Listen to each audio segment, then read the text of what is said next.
I'm gonna be real honest right now. I ain't gonna let no technical difficulties mess up my good time. So, my giant face says, welcome back to episode 2 of Foil Hats Optional with my good buddy Glenn Barth. Enjoy. So I fixed the glitch. Any other genres of music that you get down with? Mainly in general, it's like it's a hard rock thing. I with my lovely wife, I still have to have to endure, if you will, a fair amount of 70s pop. Um, I thought that she was more of a 80s girl, but it turns out that she's going back to when she was younger and really getting into, first getting into music. So there's a lot of 70s stuff out there that when we're doing road trips, I'm pretty good. I can handle pretty much any, music or whatever. Can you know?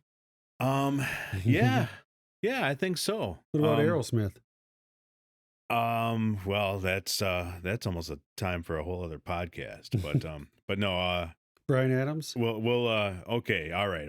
Let's pick apart Aerosmith first. Aerosmith is another band that they were their early stuff is phenomenal. I like a lot of it, a ton of it. And it's funny because all this stuff kind of ties in. It's just really weird how all this music ties in. And it's funny you mentioned Bryan Adams, but and we'll get there. But the whole Aerosmith thing, it's like, they're the only band that I walked out on twice. That's I mean, that's saying something. They might be the only band that I walked out on, but I actually walked out on them twice. And it's just because the support acts were better, and I just didn't really I really wasn't on board with their live performance. And the last time that I saw them was 2003, and they released some blues album where it's, I don't know if Steven Tyler tried to do his best Al Jarreau and do frickin' scat solos and shit on it. It was just horrible. And then he's bringing us into the live show, and they, their stuff, people say, oh, they played all their stuff is live, and they're really a good band. And yeah, I mean, sometimes the fans make the performance because they're all singing along. Yeah. I mean, it's like Motley Crue. yeah, why is Motley Crue still touring? Because Vince Neil has the ability to be able to at least hold his arm. He can't do anything else, but he can hold that microphone out to the goddamn audience and sing away. So I mean, that's basically what it was. A long time ago, Ted Nugent and Aerosmith were at Alpine Valley. Saw Ted Nugent put on a good set. He's pretty solid. And then it was Aerosmith time, and I was just like, it's really just not doing anything for me. And we left before probably 2 songs before the encores or whatever, because when you're walking up that hill at Alpine Valley, you still got to listen to the shit right on your way out. And second time was at Alpine Valley, and we'll talk about a certain band, but the hottest band in the world opened up. They did a joint tour, and Kiss was the first band, and Aerosmith was the second band, and maybe I had a chip on my shoulder about that. I don't know, but yeah, maybe. But I definitely left probably midway through Aerosmith's set because it was that whole scat shit, and and who knows with Alpine Valley has a small stage, and I had said for the longest time, and now as I get older and I get a little wiser, maybe a little bit, I thought that you've got you got Joe Perry, and who's the other I only know 2 guys in that player band. So there's Perry, and then I think Hamilton or whatever is Alexander Hamilton. Actually it's Brad Hamilton, used to work at All American Burger. Oh. And yeah. But so they have I think they have 3 guitarists, Joe Perry and 2 other clowns. And in hindsight, I think maybe it was a guitar tech that I saw, but I'm not sure. But I'm looking at a 4th guitar player on the side of the stage, and I'm like, what the fuck is this guy doing? Not cool, man. Yeah. And I've seen that with other bands too, but it's like, I'm just like, okay, this is a great, it's the great Joe Perry. And I'm thinking, okay, you guys need an extra guitar player that you haven't playing on the side, and he's not, but maybe he was a guitar tech. I don't know. It could have been, but I mean, it's hard to say because when they're Yeah. playing with the song that's actually out there, I mean, you're not tuning the guitar for the next song. Not you know what I cool. mean? Yep. And it happened. I think the Stones, they do it. Yeah. I mean, when they got older, they started doing that stuff, and I'm like, who are you? Who are we listening to? Yeah. Really? Yep. It kind of takes away from the whole experience.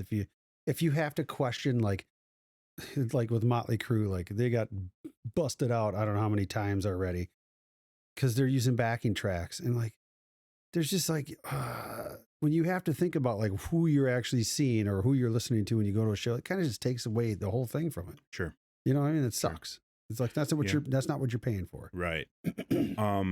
So that's basically the story on Aerosmith, other than, you know, like after their album Permanent Vacation, I kind of took a permanent vacation from them.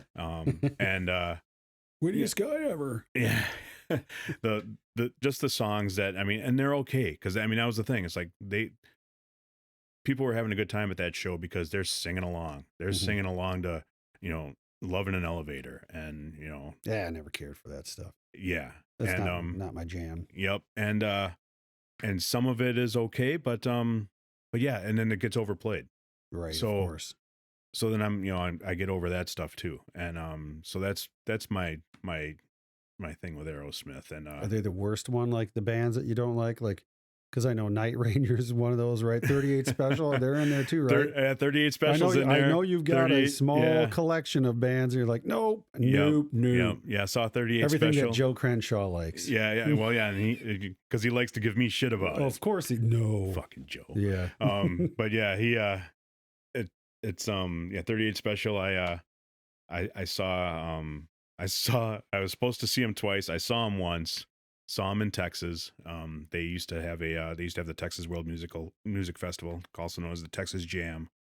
They do it one day at the Cotton Bowl in Dallas, and then the next day or the other weekend day at the Astrodome in Houston. Okay.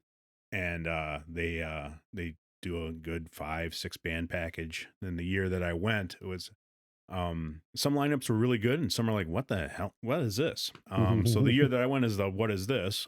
It was Gary Moore was the first band. Gary Busey.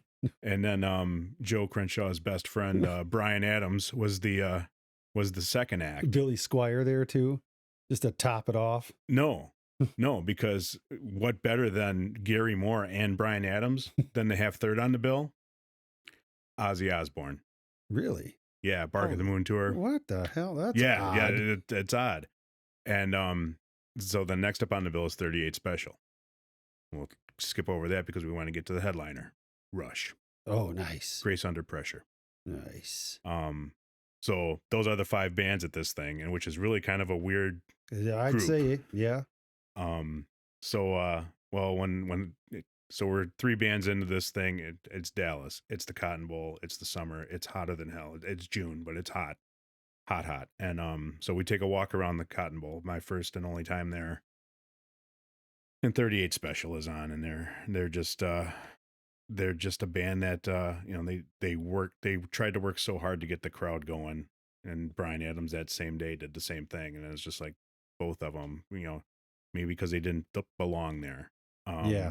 But yeah, didn't like either one of them. And too much trying. Yeah, you're just trying too hard to get the crowd going. It's like, you know, you can tell by the set that Ozzy did. And actually, I didn't see Gary Moore. We were walking in when that started. But the set that Ozzy did, the crowd was into it. Rush came out, crowd was really into it.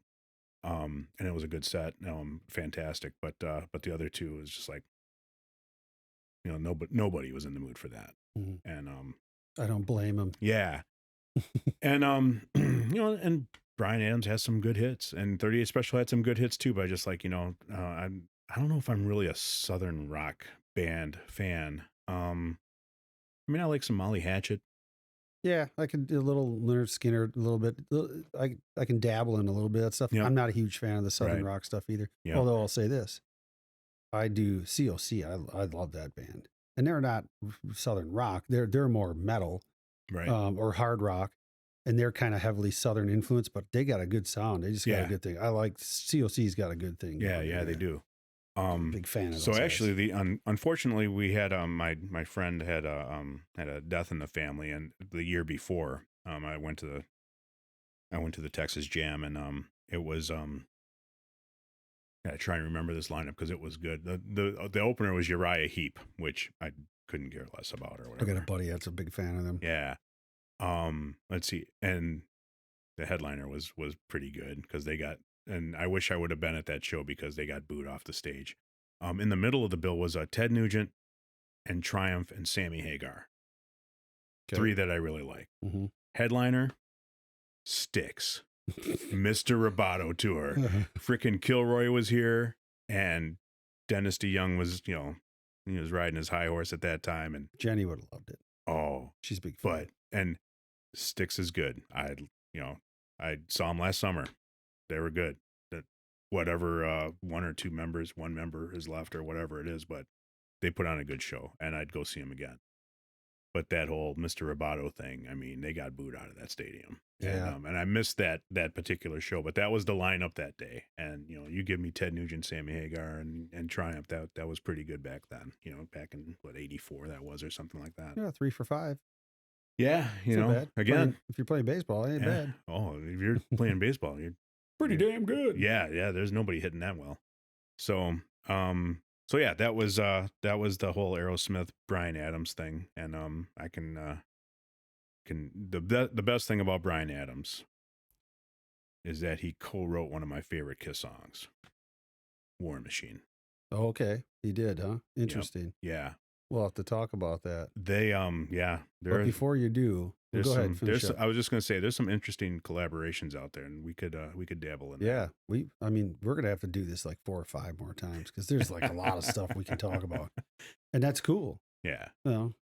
My other buddy Dave he thought when I was doing this, he's like, I asked him to be on it too because he's another guy I can talk music with him all fucking night long. Oh yeah.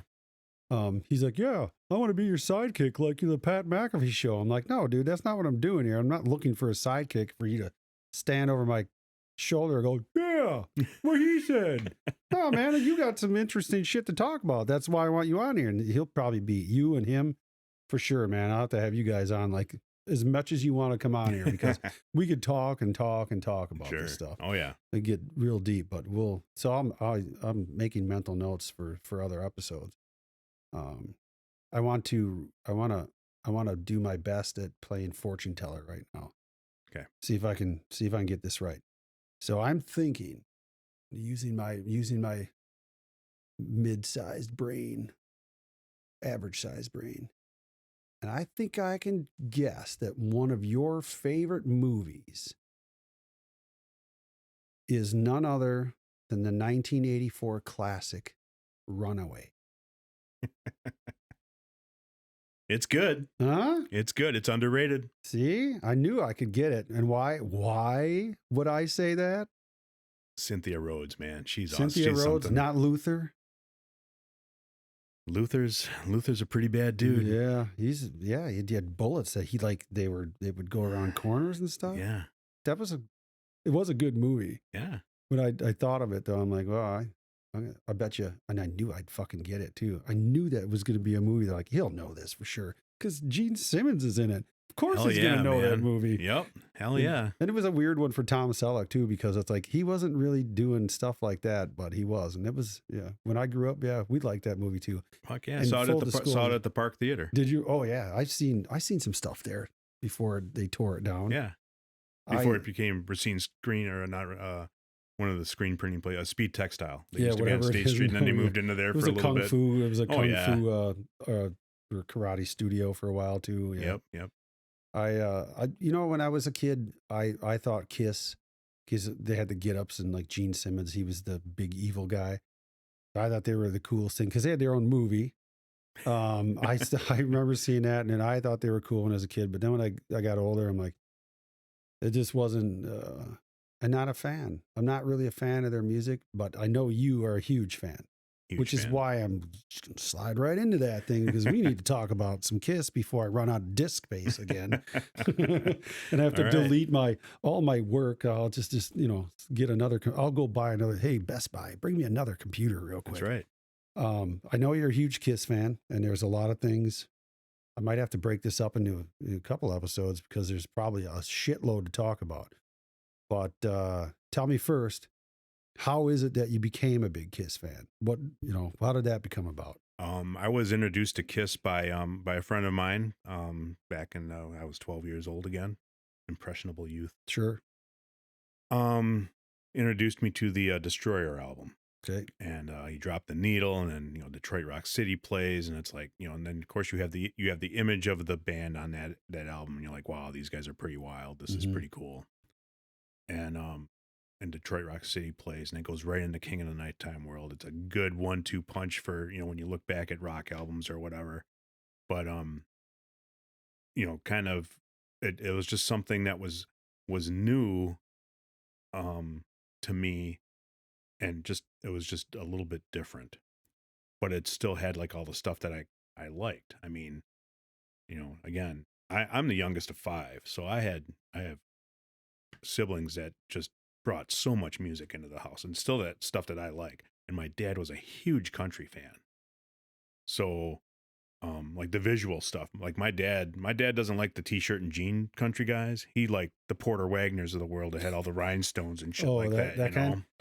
And he loved that. He loved that shit. Oh, all right. I got to tell you something. You say the funny story from when I was a kid. There was the Rhinestone Cowboy song. Do you know Glenn that? Campbell. Okay. My mom always says this to me for whatever reason. I used to sing that song when I was like, I don't know, 5 or whatever. That was like something apparently that I really liked, and I would sing, I'm a rhinestone cow or whatever. I didn't know the words, but when you said that, the rhinestones, I'm like that. My mom makes fun of me for that shit still. So anyways, continue on. So that got me into it. And then at the time, that was a pretty, a really hot time for them. So they were getting more popular with everybody. Then they're on that wave. They just released a live. They had Rock and Roll All Night, the live version that kind of got them on the map. You break out Destroyer, then you hit Rock and Roll Over, then you hit Love Gun, then you hit Alive 2. So there was a 3-year run where it was like you couldn't get enough. Got to get more. Got to go to the stores and get the magazines, and and just read up on whatever you can, collect magazines and put stuff up all on the walls. And I had a small group of friends that were all into that stuff. And but then, like you said, like over time, with any band, something happens to where they kind of do a hiccup in their work, and I think they had a little bit of a hiccup, and some people would think that it's huge, but I just stuck with it. It's just one of those things that when you really are into something, it could be your relationship. I mean, if you're into people, or you're whatever you're into, if you love it, you're gonna stick with it. Sure. And I just stuck with it the whole way through. I stuck through the lean years, if you will. And I look back on it now, and I think, when people were saying that they weren't doing really well in the 80s, man, I love all that shit. I mean, I love those albums. And there's a spot where you're gonna probably touch on it, but yeah, they took a turn, and some people, I'm not gonna say it, you can say it, but they took a turn, and a lot of people, like, they lost their fan base because of it. A lot of their fan base. I never really followed them far enough, so I can't say it. You gotta say it, because I don't know. Is it when they took the makeup off? No. It wasn't then? It was before the makeup, and you know what it is, because you actually you say How did this. I fucking whiff on that one? Yeah, you say it all the time. Kissco. Yes. Best disco ever. All right. Yeah. Every time it comes on, I'm like, me and my brother call it that. If it's disco, it is the best ever. So let's dabble in that. See, now that you started that shit up. Okay, there you go. What you just did. Excellent. So let's go. Where's John Travolta as he can start dancing to it? Saturday Night Fever, man. Yeah, I remember when the album came out, I'm playing that song, and my dad actually liked it. And my dad actually took me to my first Kiss show. No, my first Kissco show. My first Kiss show.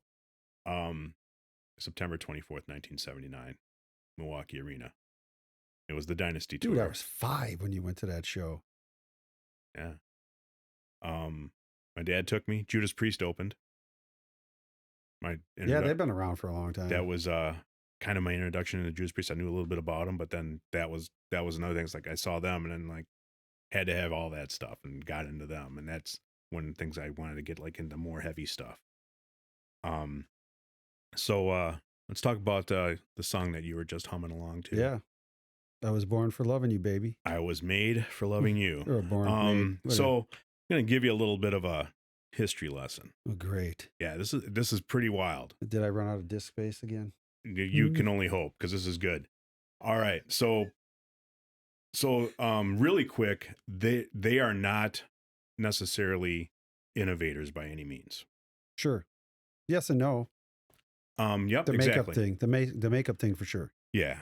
And some people will say no, they're not, because the New York Dolls put on makeup before they did and all that stuff. Kiss did it, but it's a different level. That people know Kiss for that, right? So so you like Gene Simmons. Keep talking. All right. So Gene Simmons is he was he wanted to become a star, if you will, when he saw the Beatles on the Ed Sullivan Show. Okay. And so now that you look over his body of work, you can really get the Beatles influences into a lot of his songs. And some of them are demos, some of them are on a solo album, or solo albums. But they all like kind of steal from somewhere. Yeah. You know, and maybe everybody does it. Oh, yeah, no doubt. But I just know a little bit more about it. So, and I just recently caught on to the bigger picture, which I find fascinating, because I just didn't know. What I did know is that Desmond Child wrote with Paul Stanley, and they wrote that song together. Now, Paul Stanley he likes a lot of Motown stuff. Okay. And he just did Soul Station a few years back, a solo album with some of the best, rhythm and blues session players, and I mean it's a pretty solid album. If you like that type of music, and it's pretty good. He actually took he kind of stole from the Four Tops for "I Was Made for Loving You."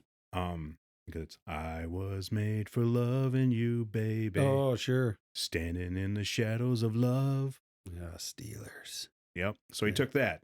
He's with Desmond Child, and they get together and put the song together, and so then they said, well, let's put a faster drum beat to it.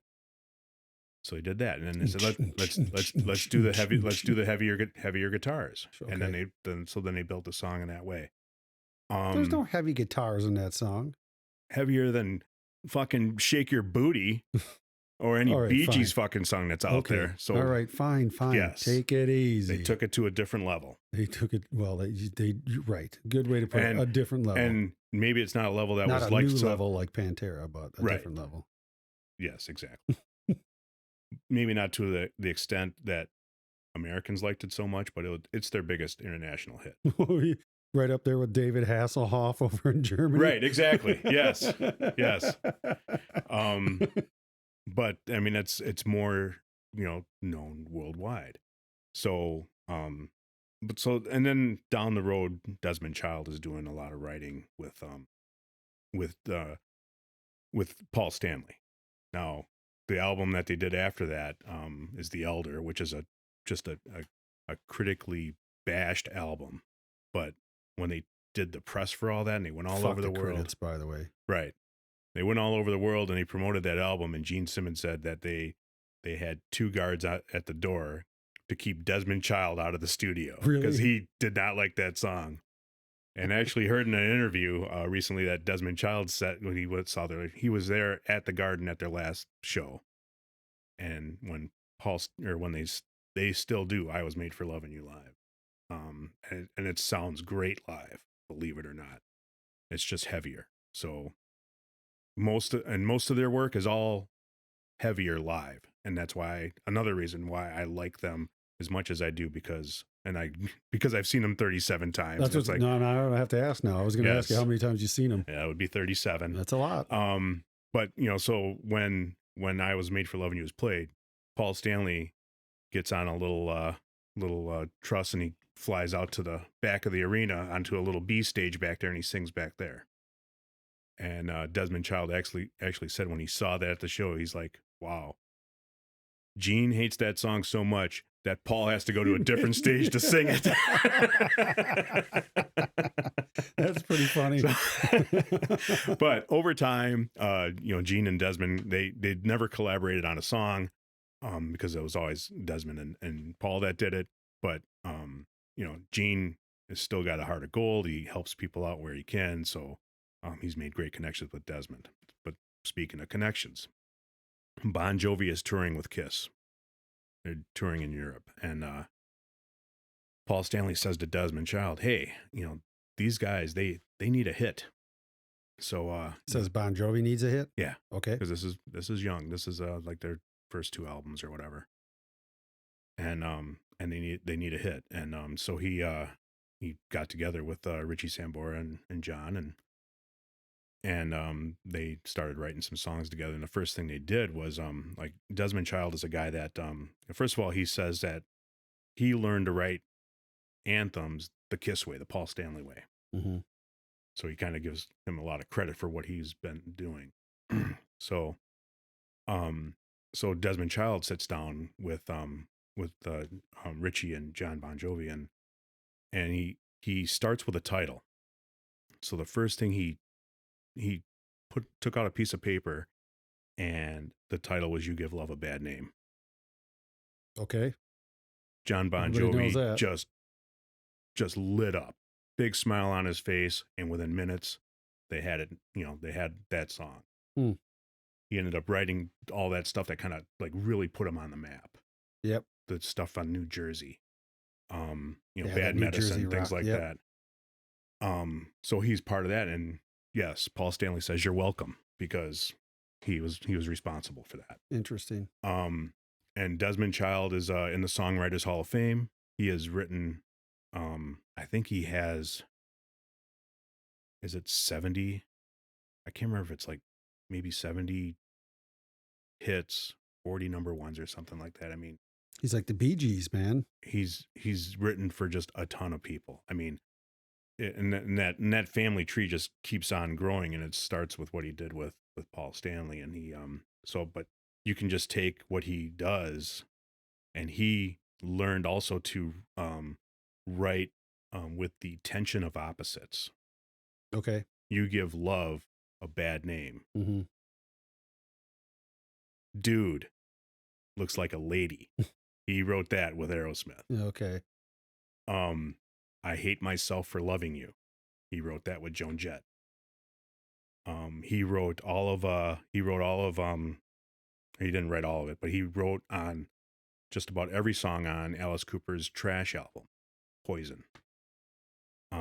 But he's really out there, and it's like it all started with him working with Paul Stanley. And then he worked with Kiss on Heaven's on Fire, Hide Your Heart, other songs that were hits for him in the 80s. Heaven's on Fire is a huge hit for him in the 80s.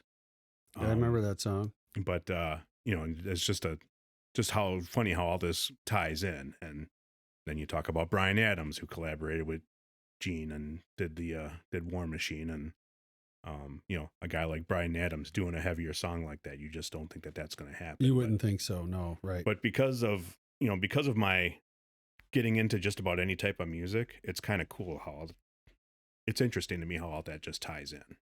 It's very interesting now that I hear that. Like, it's definitely giving me a different perspective on Kiss. Doesn't mean I'm going to go out and buy their albums. No, but and I don't really I don't expect anybody to, but I No. think I want I would like people to just know that there's more to them than Beth and Rock and Roll All Night. Yeah, well, here's the way I think about music in general. Like, even if I say I don't like it, and a lot of times I'm doing my Crenshaw impression when I'm making fun of stuff. I can appreciate any band, especially if they're out there and they're doing something, and they're like, Kiss is a good example. They've been doing it for a long time and they're still drawing crowds. Well, they got something, right? And I can appreciate it and I respect it. I don't have to like it. Right. But I totally respect a lot of these bands that are doing that stuff, because you're able to connect with people, and whatever you're bringing to the table, you get people to show up and they love your shit. Yeah. Not everybody does, but a lot of people do. And music is, I'm a huge music fan. I like to listen to a lot of different stuff, and music's very subjective. It's always going to be. There's always something out there for everybody. But when you can do it to a level where you just get a huge number of people that are digging your shit, well, you did something right. Whatever Yep. it is, you did it right. Yeah. And it sounds to me like it's definitely what you were saying there. Like there's some, I mean, well, if I'm not a fan, I'm not going to dig into it, right? I'm not going to look and see, well, these guys are helping write this and they're doing that kind of stuff. Like, I mean, I never doubted the talent that those guys had. Although, I mean, their music doesn't sound like they're loaded with talent, but if they can write hooks, like Nickelback, I'm not saying Nickelback and Kiss are the same, but Nickelback was writing good hooks. Their songs were lame, Right. but for whatever reason, they could write a really good hook, and they were really popular for a while in the 90s and early 2000s. But so I mean, it's a skill to be able to do that kind of stuff, and for Kiss to be able to go out there and then to put the makeup on and they put the show on, and you put all that together. I get it.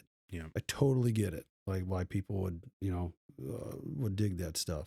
Yeah. I mean, you're absolutely right. You touched on, being able to write a hook or a catchy lyric or just something that just draws you in.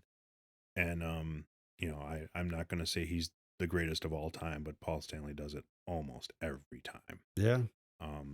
It's just crazy how he can do that. And it's a lot of it's fun. And I know that you're not a fan of cock rock, but Not necessarily. I mean, some of it I was. I mean, maybe I'm a little bit like, I don't know. I guess where do you draw the line on what's cock rock? Is Rat cock rock? no, but hey, They're there. Desmond Child helped Rat, right? Go figure. Love and Use a Dirty Job. Yeah. I mean, I like Rat. I mean, back in the day when the cock rock was going on, like I was getting down with that stuff, but I kind of felt like I just grew out of it. And I'm like, I mean, when I grew up in the 80s, the cock rock was the big thing in the Right. 80s, and everybody liked it. Everybody's into it. And then I moved on to other things. And then when I look back at it now, I'm like, this shit's terrible. Really, when I listen to it, I'm like, this isn't good. It's not really like Poison. Pretty much anything Poison put on, I'm like, it's not good. Yeah, they were definitely influenced by Kiss, but I wasn't I never got on board. Yeah, I mean, some of that stuff. I mean, and they got off the rails with that. But we'll save that for another discussion. I don't want to get into Just that. very quickly, the only thing I get out of Poison is my favorite song, "Every Toe Has Its Corn." Yeah, good. It sounds better than the original. Are you gonna tag Kiss in this when this comes out? Are you gonna tag him? Because as I know, you did that before. You tagged him, or you did something because was it Kiss Monopoly? Yeah, it was it was Kissopoly, and we did it during the pandemic. Haley and Karen and I sat down one night, and we said let's just we went to A&W, got our dinner, and then so yeah, let's get a freaking gallon of root beer and get some burgers, and let's play Kissopoly. And I said, and while we're doing this, we can I can throw on the YouTube show of when we saw him, the three of us. And I took Haley to her first and only Kiss show, and that was in 2019. So we actually played that show, and then we played Kissopoly that night, and took a picture and posted on Twitter. And then they Kiss picked up on it, and it was like probably one of my most popular. That's pretty awesome. For nobody following me. I'm following everybody else. Nobody's following me, right? Except all the trash accounts. But all the hot chicks that that they never post anything. This chick followed you, and it's like, oh yeah, whatever. But so I got a lot out of that, from a lot of mileage out of that post, and then the band just said, Barth family did this weekend. What are you doing this weekend? And how random is that? Like when you say that, so you don't have any followers really, but how random is it that you tag them out there? And because I'm sure that happens a lot, right? They probably get tagged in all kinds of shit. And just so happens that they see that you tagged them in that, and they're like, yeah, let's comment. Like, that's random, and that's awesome. That's pretty cool. Yeah. It's got to be like I don't know. Can't even describe like what that feeling would be like. Like, you got to feel like, yeah, I'm somebody now. Yeah, I mean that night it was cool. We were actually together. We were at the beer garden when I got the when I saw that, and I was like, oh man, how cool is this? It's not every day that get that kind of picked up, and they picked it up a few days later. But I mean, at least hey, it still got picked up, and still still had legs, and that was kind of cool. That is very cool. But yeah, maybe I will. You gotta take all the that's how you can kind of just grow your platform. Or maybe somebody, since all the everybody's helping people write stuff. I wrote the intro, the intro and outro to my podcast that comes on. I wrote that. Maybe somebody can come help me write my first hit, and I can just now I'll be a famous musician. Maybe. So you never know. You should tag them, because I think I'm not like just super untalented. I can do stuff. Oh yeah. Well, you can hashtag. Exactly. You can do a lot of stuff. What's that? It's a hashtag. It's an octa. It's you should know. You're in the printing business. Didn't you invent the printing press? No, that's not Glenn Barth. That's Gutenberg. Oh yeah, Gutenberg. Yeah, that's close. But Steve Gutenberg. Speaking of witty, exactly. Right up your ass, Floyd. Yeah, don't be going with the police academy action. But all right, where were we? Okay. So yeah, you can either tag the band, or you can even hashtag, like whatever you're talking about in your podcast. Octothorpe. That's what it's called. There you go. Sorry. See, look how smart you are. Yeah, random fact. Oh, there you go. Boom, I got out of the way. Yeah, that's done. But so yeah, I mean, you can you tag your stuff like that, and then somebody's gonna pick up on it. Jenny says I have to do that, and I'm like, I got to figure it out, because like, I don't know, I've learned all this other stuff. Like that's another element. I'll get to it. Yeah, if I can consistently do this and get people to come over and do it, and not run out of disk space, and have to delete shit in the middle of it, right? And we're good. Yeah, it's early, and you'll get there, and I'm glad to be here for it, for sure. Well, I'm glad you came too. Yeah, and but yeah, hottest band in the world, man. I could sit here forever and talk about that. They just sold the rights to their music this week. Did they in their really? catalog? Yeah. Well, save that one. Let's talk about that next time. Yeah, sounds good. Because that sounds like that because there's a few bands I could talk about that with, selling their rights to music. That's an interesting conversation that we should have. We could probably do a bit on that. So let's save that one for that. Let's jump back. Let's jump back a ways. Let's go back to bowling a little bit. All right. I'm going to do my this. I'm anticipating. I say this every time I start this segment. It's everybody's favorite segment, the bitch of the day. Today's bitch of the day. Let's talk about bowling nuances and bowling etiquette, and because we both bowl and we see it. And I'll start this with an example. Something that I wasn't part of, but I was there to witness. I went out to support good buddy Mikey Welters, and two of our teammates, actually three of my teammates, because I bowl with Crenshaw, I bowl with Welters, and I bowl with Vern. And by that way, it's Welter, singular. Welter. Huh. Good to know. Yeah. I'm going to keep calling them Otherwise, Welters. you're talking, about Mike and Becky or something like that. Yeah, well, Or Mike and Zach or Mike and Bill or something. So I guess it depends on the context. If they're together, I'd call them Welters. Yeah. If not, hey, Welter. Okay. Good to know. Sorry about that. My bad, Mikey. Yeah, whatever. Do you go to Shoguns for dinner too? Because it's just Shogun, right? Yeah. Yeah, it's just. I don't go there, but Shogun. they got good food. Yeah, I am going to go Shogun. there. I've been there. Shogun, and just stop. Don't say Shoguns. Shogun. No, that's my bitch of the week right there. Okay. Well, we got a lot of these to do. And if you don't like it, take yourself over to Kmart and go get you something over there, you fucks. So Saturday, I went and watched those guys. They bowled the trios, and towards the end, they were done. They were out of it, and there's a big hubbubaloo down at the end, and everyone's, what the hell's going on? Turns out, a couple of guys got into it, just kind of had some words with each other, because one particular guy, they're down to the end where it's starting to get madder, and people get excited sometimes, and people get overly excited, and this is something I'd never really understood when it comes to bowling. When I see guys, like, apparently what happened this particular instance is the bowler that was doing well threw a strike and did what a lot of people call run it out, right? And you've seen it happen where a guy throws a strike or does something good, and then he runs across a lane or two. I'm like, first of all, what the fuck? I'm like, why are you doing that? what is the point of like having to do that? I just don't get that part of it. This happened like 3 times. And then the guy that was bowling next to him, like, all right, enough. Like, dude, you going to knock that shit off already?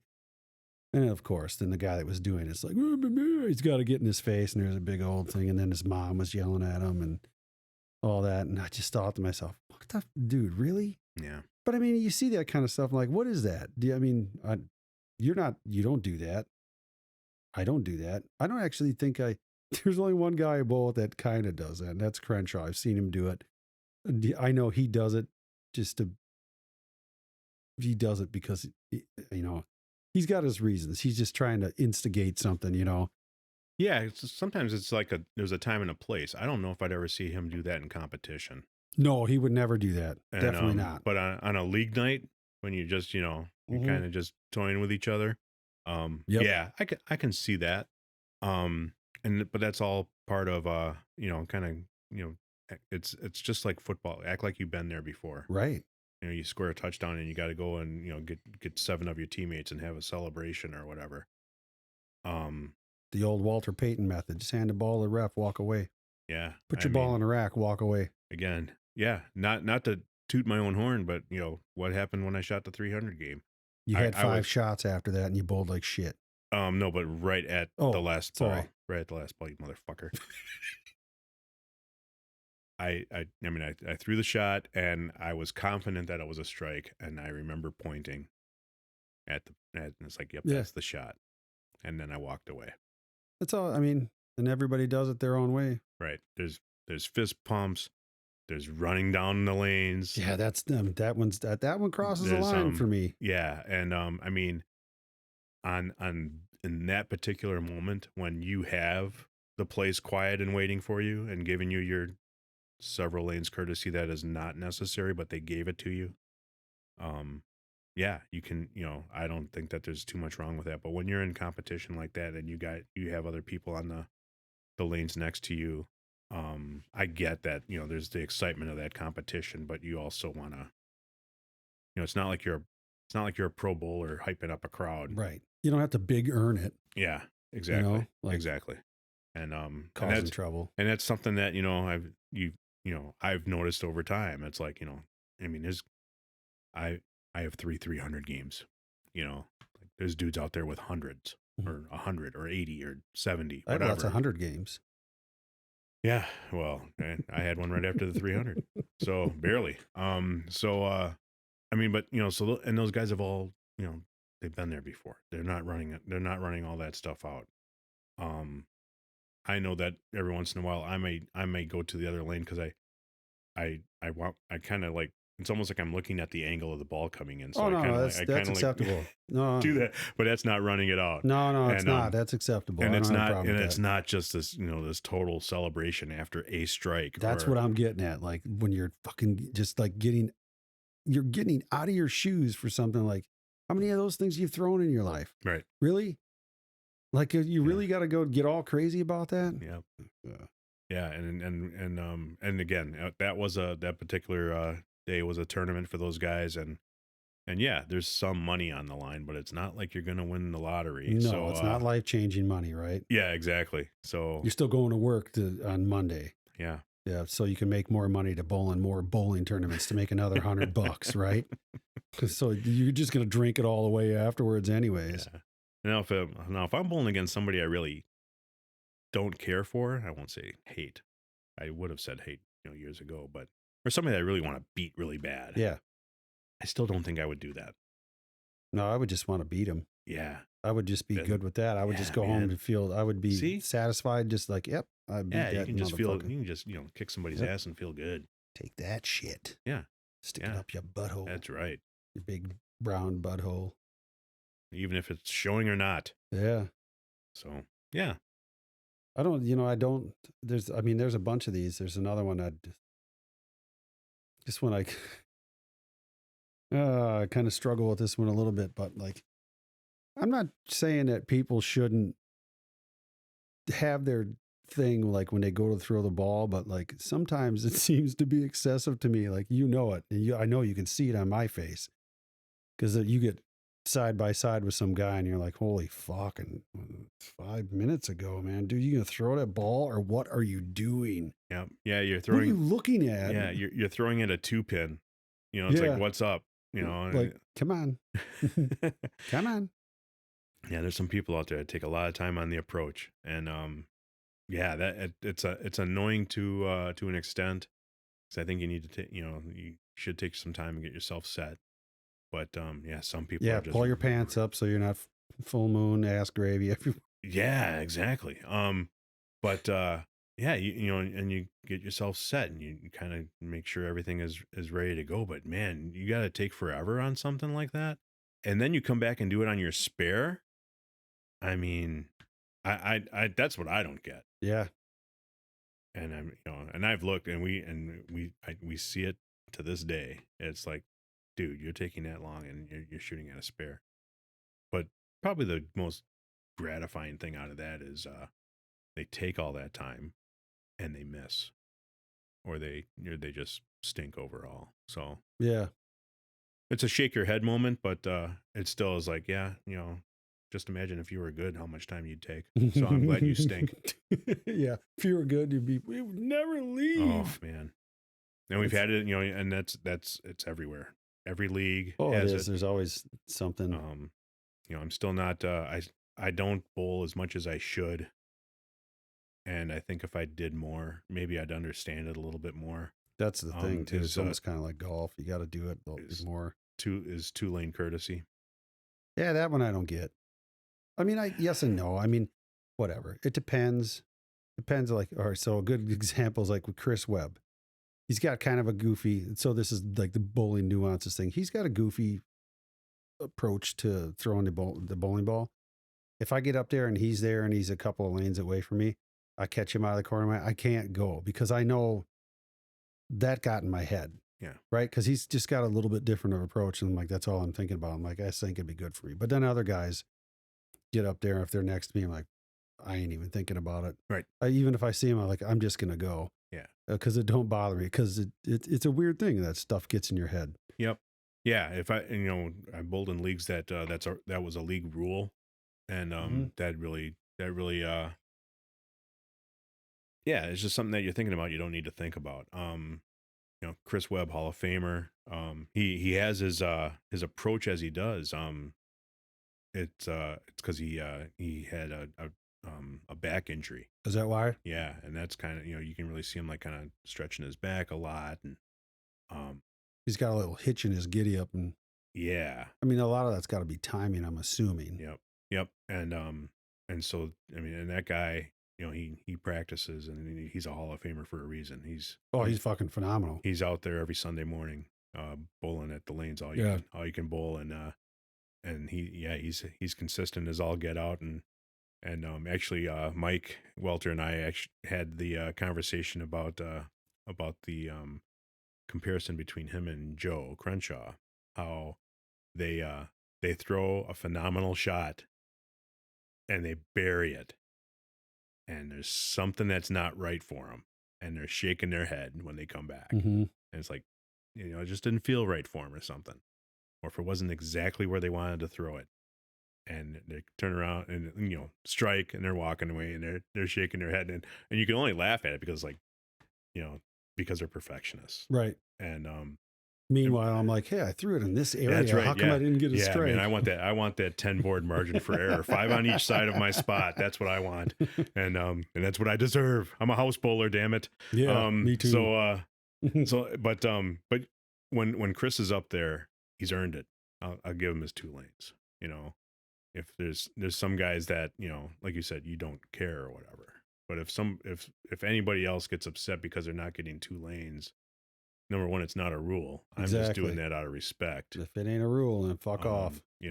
I know that there's another gentleman in the league that takes forever, and we know who we're talking about. He's kind of voyeury, if you know what I mean. Maybe. Does he like blue? Yeah. And so he I actually heard him say something because he was up on the lane, and he's back on the approach, but he's not that far back. Like Mike Mike Welter stands at the back of the approach. So You I yeah. actually feel bad. Like when he gets up there and he's starting to get set, I will not pick up my bowling ball. Yeah, because he's far back, right? Yeah, I picked up my bowling ball while this gentleman was there, but I was like probably parallel with him, and he said something because apparently I was rushing him. Oh boy, because I picked up my ball, and from that point on, it's like and first of all, dude, you take forever and a day to frickin' throw your ball, and it's like and you stink. I mean, you have your moments. We all have our moments, right? You did shoot your 300 game this year, which is good for you, but you are not in that class of where you need to just have 2-lane courtesy or nobody stepping up. Crenshaw wouldn't ask for it. Neither would Mikey. They don't. No, they bowl at the rules that are there. You know what I mean? Like, and those guys they're great. They're both Hall of Fame bowlers, right? Yeah. So they don't expect that. Yeah, they bowl for the rules of the league, right? It's like if those guys are at like at state or something like that, or if they're at nationals, and I think nationals it's a rule. I think I don't even know if it's not a rule. It's kind of like that unwritten rule that you should give 2-lane courtesy at nationals and whatnot. But they're used to it. But again, they don't need it all the time. And I honestly don't care as long as you're staying like within your lane. I don't care if we go at the same time. Yeah, right. Yeah, right. I mean, it's so rare that actually happens where you're going at the same time and you got a guy just a couple of lanes away from you. That don't happen that much anyway. So it's like the 2-lane thing is fine, but most of the time not even necessary, because if you see somebody getting up on the approach, you're probably not getting up, or vice versa. But if there's a guy that's been standing there for fucking 10 minutes, then maybe you're just gonna be like, dude, I'm just gonna go. I can't wait for this shit anymore. Like, I have beer to drink. I came here for that reason, and bowling is secondary. So and I mean, till next year, bowling is first. That's right. that actually did get in my head this year a bit with some of the because leading off, I'm going against some of the guys that seem to like to take their time a little bit more, and it's like, man, I hate matching up with them. I would rather have them go first, and sometimes I know when they're up there, I'll just wait. I'm not even gonna go up there until they take a step. Just go, man. Because I have gotten into the habit of wiping my ball down before each shot with your fucking bath towel. With that, the coolest towel on the planet, Ebonite, bowl to win, motherfucker.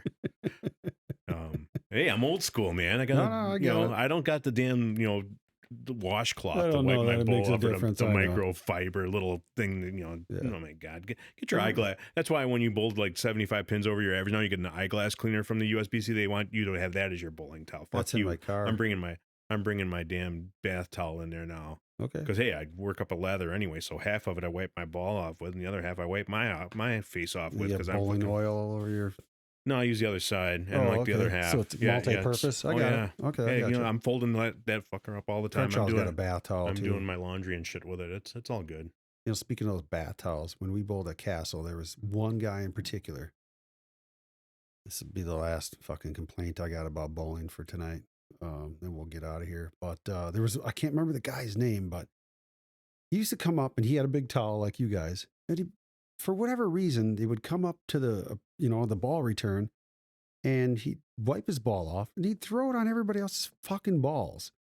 Like, why are you putting your towel down there? And then, because somebody brought this up this year, somebody was bitching about it. Like, they finally got pissed at whoever was doing it because they kept throwing his ball down, or throwing the towel down on the guy's ball. So he finally took his towel and threw it on the ground. I'm like, yeah, what the fuck are you putting it there in the first place? There's no reason you need to throw your towel over everybody else's bowling balls. I don't get it. Like, that's just like arrogance to me. Yeah. Like, what's the line of thinking when you do stuff like that? Yeah, I don't know, because I mean, first of all, it's like you're not thinking about other people, I guess. And my gripe kind of ties into it, but I've been learning to get around it. I use the big towel. I wipe off my bowling ball, and then when I'm done, I put it down. Where am I putting it down? On the floor? I guess. No. Well, there's not much room, but you put it wherever. You're not you don't put it on everybody else's balls. I never saw No, you do that. there has been a time where I'll put it on the rack when like say I pick my ball up and like the balls don't move, so like it would just drape over the rack. Yep, cool. Acceptable, I would say. I usually would love to put it on the score table, the console. The one that's this big. Yeah, exactly. When everybody's got their, their Brillo pads or, their ShamWows and all that crap that they put on there. And, there's like 75 of them there. And I'm like, well, why should I put my stuff on theirs? Because then they're going to have to throw my towel on the floor to get to theirs. So I'm like, okay, those spots are basically taken. I usually don't mind doing the... that community area seems to be okay, though, for some reason. Nobody really has a problem when everybody puts their shit there. Yeah. They just mill through it and you just say, just pick one, throw it down. Yeah. Damn, puff balls and all that crap that was all there. But it's like, sorry for cutting off. I don't need, well, no, that's fine. I don't need to throw my bath towel over all their stuff. They're never going to find it. They would never find it. Right. That's right. They'd have, So, I'm being courteous. That's my way of being courteous. Nice guy. Take your 2 lanes Courteous and shove them up your ass, but I'm not going to fuck with your ShamWows or your puff balls. So I'll take the towel and I prefer to just like throw it like on the bench, like right on the side there. Mm-hmm. And it's hard to do that because, we actually have a teammate that brings like a semi full of bowling balls and shit. He sure does. And yeah, and not that a place that is a chair should be a place for my towel, but it doesn't need to be a place for 3 other bowling balls or another bag. Or you know what a chair is for? For your full moon ass gravy. To sit on that motherfucker. Probably the biggest thing out of all this is wear a belt. Wear a fucking belt. Yeah, or maybe not sweatpants with loose leg holes. Loose leg holes or just sweatpants in general. Wear a longer t-shirt. And I'll say this, wear a long t-shirt because you just never know. Like, maybe your pants are gonna drop on you a little bit. Yeah, I actually put on a t-shirt for bowling this week and I'm like, I think it's a little too short. Was it like up to here? No. Belly shirt? It was like 80s Dude, style? that would have been badass. If my fat ass goes in there with a gut hanging out. We should all do that. My gut hangs out anyway, but I still like to wear a shirt. Just I don't want anybody else to see my stuff. I see everybody else's junk. So it's like a lot of junk out there. I'm not a fashion stud or anything like that, but I make sure that at least I'm covered. At least you pull your pants up. Yeah. Oh yeah. Pull your pants up, pull your shirt down. My belt is cinched up, man, because can't feel my legs. Well, that might be my problem. I don't know. But sometimes, right? Yeah. That's what happened after that 300 game. My belt was too tight. No, I don't know. But yeah, it's one of those things that, just in anything in life you learn as you go, and stuff like this, like the bitch of the week, the rant of the month, or whatever this segment is. Yeah. All of the above. It's like, learn. Don't do this stuff. It's like you can be at work and you can hear 2 guys talking about what somebody else did. And, like if that's me, I'm like, all right, cool. I'm not going to do that, and just learn and just be courteous of what's going on around you. And if you need to take some time, take a little bit of time. Just don't take everybody's time. There. How about that? There you go. Well, let that be a lesson to you, folks. Don't take everybody's time. Said by the great philosopher, Glenjamin Barth. That's right. Well, thanks for coming over, buddy. Your son calls me Glenzilla. I don't know why. Did he? That's a new one. He calls me Glenzilla. Huh. I don't know if I like that one so much, but it's tell him it's to his. It's an original. No, he doesn't have to stop. It's Tell an him to original. stop. It's his, and I'll ask him about that. And he affectionately calls me that, so I'm good. Okay. Oh. All right. That's between you and him. Yeah. I mean, he's cool, but yeah. Yeah, cool thanks for hanging out, and come back again anytime. I'd look forward to it. We got a lot more to talk about, man. Oh yeah, because just after we just got done talking about not taking up everybody else's time, I hope to come back and take up all your fucking time. Exactly. So, on that note, well, bye.